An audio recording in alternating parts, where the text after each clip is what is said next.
तौर पर राष्ट्र विरोधी नारेबाजी के आरोपी छात्र उमर खालिद और अनिर्बान भट्टाचार्य के अदालत के सामने सरेंडर से पहले पुलिस द्वारा सुरक्षा दिए जाने को लेकर दिल्ली उच्च न्यायालय कल सुनवाई करेगा।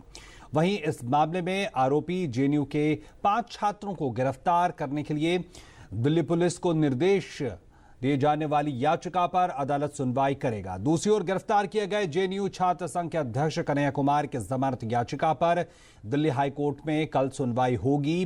वहीं इस मामले में जेएनयू की आंतरिक जांच समिति अब अपनी रिपोर्ट 3 मार्च को देगी। पहले ये रिपोर्ट 25 फरवरी को सौंपी जानी थी। इस बीच रोहित वेमुला खुदकुशी मामले में जेएनयू के छात्रों ने अंबेडकर भवन से जंतर मंतर तक विरोध मार्च किया। और इस खबर पर ज्यादा जानकारी के लिए हमारे साथ फोन लाइन पर मौजूद हैं संवाददाता अनिल पुनिया। अनिल, सबसे पहले यही कि जो दिल्ली पुलिस का स्टैंड था, क्या उसमें कोई बदलाव दिख रहा है? और जो छात्रों को जो सुरक्षा का आश्वासन चाहते थे, उस पर क्या कहा है कोर्ट? देखिए, 2 इश्यू आज कोर्ट के सामने थे। एक तो जो बेल उसने लगाई थी अपनी जमानत याचिका, उस पर सुनवाई के लिए कल की तारीख दी गई है। दूसरा इश्यू था उमर खालिद और अनिर्बान भट्टाचार्य। इन दोनों ने एक एप्लीकेशन लगाई थी, मेंशनिंग की थी कोर्ट में कि हमें सुरक्षा दी जाए और सेफ पैसेज दिया जाए ताकि हम हाई कोर्ट के आगे सरेंडर करें। इस पर 4 बजे के करीब अदालत में सुनवाई हुई और अदालत ने साफ कहा कि इस तरह का कोई पैसेज नहीं दिया जाता है। सुरक्षा के कारण है तो उसके लिए पुलिस यहाँ मौजूद है, पुलिस आपकी सुरक्षा करेगी। आप ये बताइए कि कब और कहां सरेंडर करना चाहते हैं। इसके बाद विरोध करने पर जो बचाव पक्ष के जो खालिद के वकील थे, उनको और डीसीपी को अदालत ने अपने चैम्बर में बुलाया और उनसे दोनों पक्षों की सुनने के बाद अदालत ने कहा कि अगर आप ऐसा तय कर लीजिए कि कहां आपको सरेंडर करना है, सुरक्षा का जिम्मा पुलिस का होगा, लेकिन जो प्रक्रिया होती है सरेंडर करने के बाद, उसमें अदालत जो निचली अदालत होती है उसी का विशेषाधिकार होता है कि या वो पुलिस हिरासत में भेजेंगे या न्यायिक हिरासत में भेजेंगे। इनकी दलील ये थी कि हमें हाईकोर्ट तक सेफ पैसेज पुलिस सिक्योरिटी दी जाए, हाईकोर्ट में सरेंडर करने की इजाजत दी जाए और सरेंडर करने के बाद हमें न्यायिक हिरासत में भेजा जाए सीधा। उस पर अदालत ने इंकार कर दिया है और बाकी विस्तार से दोनों पक्षों की सुनवाई कल होगी। और पुलिस का भी यही कहना था कि इस तरह के सेफ पैसेज या ऐसा कोई विशेष प्रबंध इनके लिए नहीं किया जा सकता। सुरक्षा देना हमारा काम है, वो बताएं कि कहाँ उनको सरेंडर करना है, हमें सुरक्षा में लाएंगे और संबंधित अदालत में पेश करेंगे। आगे की प्रक्रिया निचली अदालत में तय होगी। ये दोनों कन्हैया कुमार की जो याचिका है जमानत की, उस पर भी पुलिस से रिपोर्ट मांगी है कल के लिए और पुलिस कल रिपोर्ट देगी। तो पुलिस का स्टैंड आज जो कोर्ट में था वो ये था कि हमारे पास इसके खिलाफ पर्याप्त सबूत है। तो कल जिरह होगी।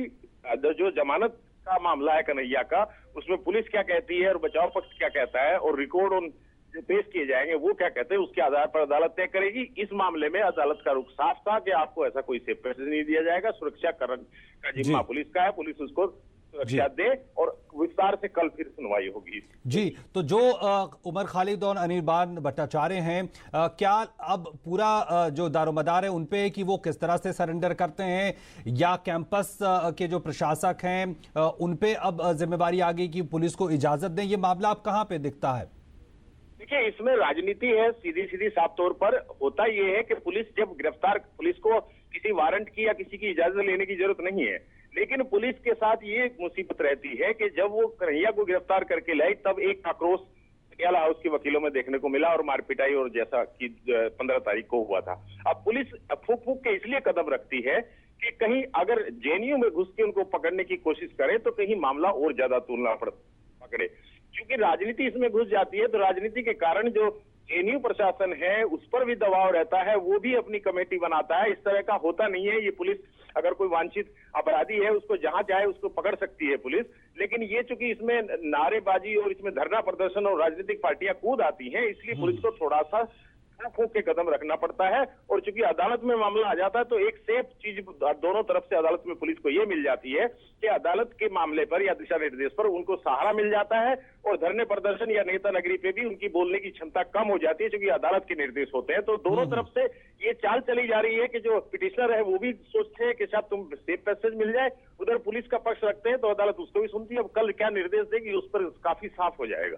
जी, दिल्ली पुलिस कमिश्नर उनके बयान जिस तरह से आज सामने आए हैं, क्या लगता है कि कन्हैया की जमानत के मामले में दिल्ली सरकार ने पहले जिस तरह से कहा था, खुद कमिश्नर ने कहा था, उसमें कुछ क्या बदलाव दिख रहा है? देखिए, बदलती परिस्थितियों में आखिर पुलिस भी मानव की तरह व्यवहार करती है। कहीं चूक हो जाती है, कहीं कुछ जल्दबाजी हो जाती है, कहीं राजनीतिक प्रक्रिया के कारण कुछ दिक्कतें आ जाती हैं। सेडिशन के जो चार्ज लगाए हैं, जो देशद्रोह का मामला है, उस पर पुलिस को शुरुआती दौर में ये लगा कि शायद इसके खिलाफ हम सबूत नहीं जुटा पाएंगे, क्योंकि एक ही क्लिपिंग जो टीवी पे चल रही है, उनके आधार पर पुलिस थोड़ा सा इधर उधर के बयान दे रही थी। लेकिन पुलिस कमिश्नर का जो कोर्ट में आज पुलिस का रुख था, वो साफ था कि हमारे खिलाफ इसके खिलाफ हमारे पास पर्याप्त सबूत है, और जो हमने किया है वो कोई आनंद फानंद में या कोई अनजस्टिफाइड वे में हमने एक्शन नहीं लिया है। लिहाजा कोर्ट अब तय करेगी तो वो अपना प्राइमा फेसी प्रूफ देंगे। और सेडिशन भी चूंकि एक विवादास्पद रहा है, जो सुप्रीम कोर्ट तक ये शायद मामला जाएगा, लेकिन फिलहाल हमें देखना यह है कि कल हाईकोर्ट क्या दिशा निर्देश देती है। बिल्कुल, निश्चित तौर पर अब निगाहें कल कोर्ट की प्रोसीडिंग्स पे होंगी। बहुत बहुत धन्यवाद अनिल, हमारे साथ जुड़ने के लिए और इन तमाम जानकारियों को साझा करने के लिए।